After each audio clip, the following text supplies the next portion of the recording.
आऊज़ु बिल्लाहि मिनश्शैतानिर्रजीम बिस्मिल्लाहिर्रहमानिर्रहीम। आज यहाँ पर नबी करीम सल्लल्लाहु अलैहि वसल्लम से मुंसलिक जिस लक़ब या नाम की फजीलत, तौसीफ़ और सना बयान करने की सादत हासिल करेंगे, वो नाम मुबारक है हामीम सल्लल्लाहु अलैहि वसल्लम। हामीम बज़ाहिर हरूफ मुक़त्तात में से है, जो कुरान मजीद में कई सूरतों की इब्तिदा में वारिद हुआ है, लेकिन अहले इल्म ने इसकी निस्बत भी नबी करीम सल्लल्लाहु अलैहि वसल्लम की तरफ की है और इसकी रूहानी मावनियत को बयान किया है। बाज़ मुफस्सरीन और सूफिया इकराम ने हामीम को नबी करीम सल्लल्लाहु अलैहि वसल्लम का इख्तिसारी नाम करार दिया है, जैसा कि ताहा और यासीन को भी आपके नामों में शुमार किया गया है। हज़रत अब्दुल्ला बिन अब्बास रज़ियल्लाहु ताला अन्हो से मनक़ूल है कि हामीम नबी सल्लल्लाहु अलैहि वसल्लम के अस्मा में से एक नाम है। हामीम नबी करीम सल्लल्लाहु अलैहि वसल्लम को रब ताला की तरफ से एक ख़ास लक़ब है, जो आपकी अज़मत, शान और मकामी महमूद की तरफ इशारा करता है। कुरान करीम में 7 सूरतें ऐसी हैं जो हामीम से शुरू होती हैं।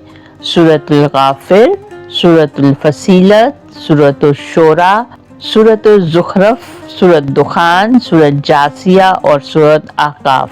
ये सब सूरतें मक्की हैं और इनमें तौहीद रिसालत और आखिरत के मज़ामीन पर जोर दिया गया है। इन सूरतों में नबी करीम सल्लल्लाहु अलैहि वसल्लम की रिसालत, हक़ानियत और आपकी दावत का दिफा इंतहाई पुरजोश अंदाज में किया गया है, गोया ये सूरतें खुद आपकी सदाकत की दलील हैं। सूफिया इकराम के नज़दीक हामीम रमज़ी अंदाज में हबीब मोहम्मद या हक़ मोहम्मद की तरफ इशारा है, जो इस बात का गम्माज़ है कि रसूलुल्लाह सल्लल्लाहु अलैहि वसल्लम अल्लाह के महबूब, बरहक और साहिब कलाम इलाही हैं। सहाबा इकराम के ज़माने में चूँकि कुरान ताज़ा नाजिल हो रहा था और नबी करीम सल्लल्लाहु अलैहि वसल्लम खुद इसकी तफसीर और वजाहत फरमाया करते थे, इसलिए वो अक्सर इन हरूफ के बारे में तवक्कुफ़ इख्तियार करते, यानी इनके बारे में तफसीली राय देने के बजाय खामोशी या मोहतात राय रखते थे। अक्सर सहाबा इकराम इन हरूफ के मानी को अल्लाह ताला के इल्म पर छोड़ देते थे। हज़रत अबू बकर सिद्दीक रज़ियल्लाहु ताला अन्हो से मनक़ूल है कि हर किताब में एक राज होता है और अल्लाह का राज कुरान में यही हरूफ मुक़त्तात हैं। इसी बुनियाद पर सहाबा इकराम हामीम जैसे हरूफ को बेहद अदब और खुशू से पढ़ते और इनके बारे में राय देने में एहतियात बरतते थे। हज़रत अब्दुल्ला बिन अब्बास रज़ियल्लाहु ताला अन्हो से रिवायत है कि आपने फरमाया, हामीम अल्लाह ताला के अस्मा में से एक इसम है। दूसरी रवायत में यही हज़रत इब्ने अब्बास फरमाते हैं कि हामीम नबी करीम सल्लल्लाहु अलैहि वसल्लम के अस्मा में से एक है। ये जाहिर करता है कि बाज़ सहाबा इकराम हामीम को अल्लाह ताला या रसूलुल्लाह सल्लल्लाहु अलैहि वसल्लम के किसी सफ़ाती नाम या रमज़ी लक़ब के तौर पर समझते थे।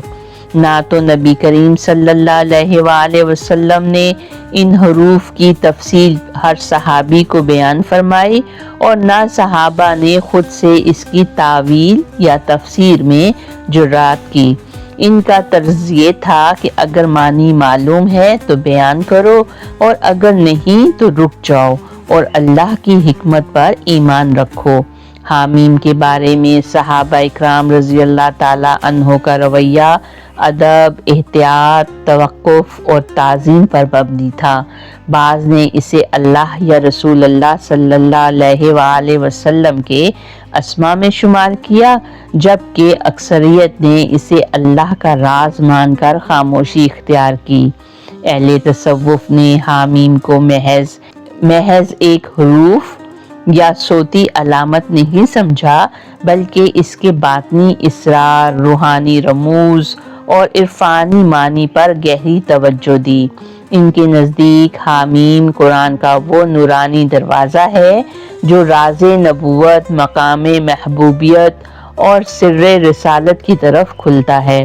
بعض صوفیاء اکرام نے حامیم کو حبیب محمد کا اختصار قرار دیا، یعنی ہا سے حبیب اور میم سے محمد۔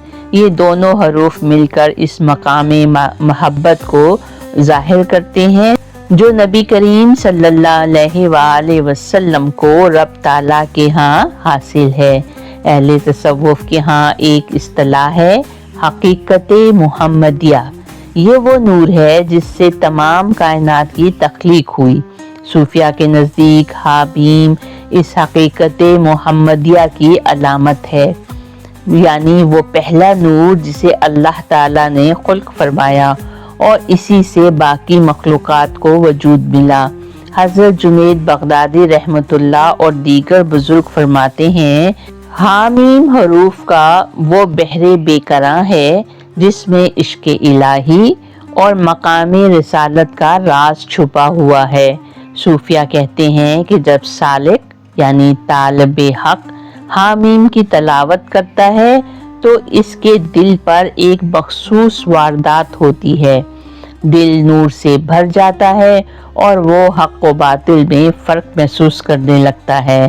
اہل کشف و وجدان کے صوفی مشائخ کے مطابق حامیم نبی کریم صلی اللہ علیہ وآلہ وسلم کے خاص فیض کا دروازہ ہے۔ یہ وہ رمز ہے جو مادی عقل سے نہیں، روحانی ذوق سے سمجھا جاتا ہے۔ جو حامیم کی حقیقت کو پالے وہ مقام فنا فی الرسول تک پہنچ سکتا ہے۔ ایک صوفیانہ قول ہے، حامیم وہ در ہے جس پر عقل رک جاتی ہے اور عشق سجدہ ریز ہو جاتا ہے۔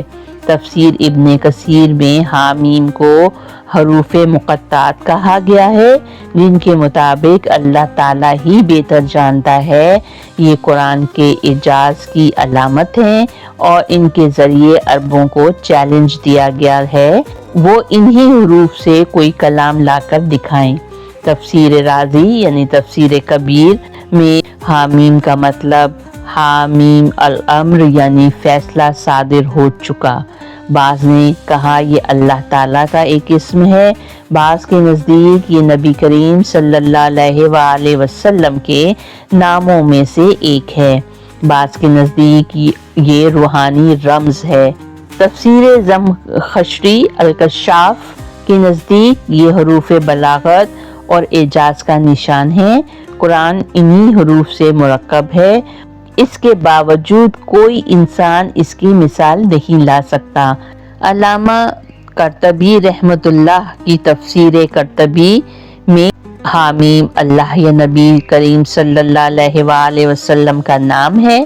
حامیم قضاء الامر یعنی اللہ نے فیصلہ صادر فرما دیا۔ حامیم صرف وہی جانتا ہے جسے علم لدنی حاصل ہو۔ اللہ تعالیٰ سے دعا ہے کہ وہ ہمارے علم میں اضافہ فرمائے، ہمیں سیرت النبی کی پیروی کرنے والا بنائے، آمین یا رب العالمین۔ تو آئیے مل کر درود پاک پڑھتے ہیں۔ بسم اللہ الرحمن الرحیم، اللہم صلی علی محمد وعلی آل محمد کما صلیت علی ابراہیم وعلی آل ابراہیم انک حمید مجید۔ اللہم بارک علی محمد وعلی آل محمد کما بارکت علی ابراہیم وعلی آل ابراہیم انک حمید مجید۔ صدق اللہ العظیم۔